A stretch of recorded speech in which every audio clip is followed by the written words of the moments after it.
Hey there, my name is Sam Ross, founder and CEO of Claim Climbers. Welcome to episode 1 of VA Disability Series. If you're a veteran trying to understand how the VA decides whether or not to pay you disability compensation, this is the place to start. We're kicking things off with one of the most critical pieces of the puzzle, understanding what a service-connected condition really is. This is the foundation of any successful claim, and once you understand it, the rest of the process starts to make a lot more sense.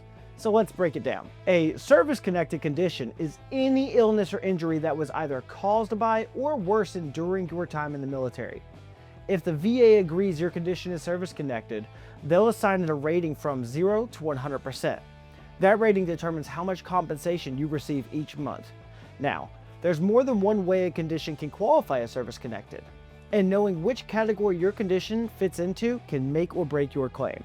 The first and most common category is called a direct service connection, or a primary claim. This means your injury or condition happened during your military service, and there's a clear link between the event and your current disability. For example, you hurt your knee during a training exercise, you were diagnosed with PTSD after a deployment, or you lost hearing from a constant exposure to loud weapons or jet engines. If your service records, medical records, or even a strong nexus letter can draw a straight line from your time in uniform to your condition now, that's a direct service connection. Another type of aggravation is a pre-existing condition.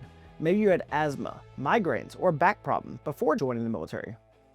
If your service made that condition worse, not just temporarily flared up, but permanently worsened, you could still qualify for compensation. The VA has to see what the worsening was because of your service, and not just a natural progression of the illness. This route can be more complex, but it is still valid with the right medical evidence and documentation.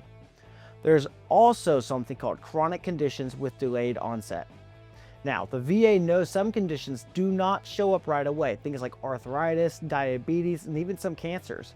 They can develop months or even years after service ends.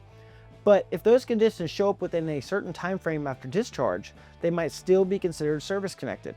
In some cases, they're even presumed to be caused by service, especially if you served in areas with known exposures like Agent Orange, burn pits, radiation. We'll dig deeper into presumptive conditions in our next episode. Now, how do you actually prove service connection? You need 3 things. 1, a current medical diagnosis, not just symptoms, an actual diagnosis. 2, an evidence for an event, injury, or exposure during service. That might be in your service treatment records, a line of duty report, or even a statement from a fellow service member. And 3, a nexus or medical opinion linking your condition to your service. That's often done through a nexus letter. These 3 elements, diagnosis, in-service event, and nexus, are the building blocks of a strong claim.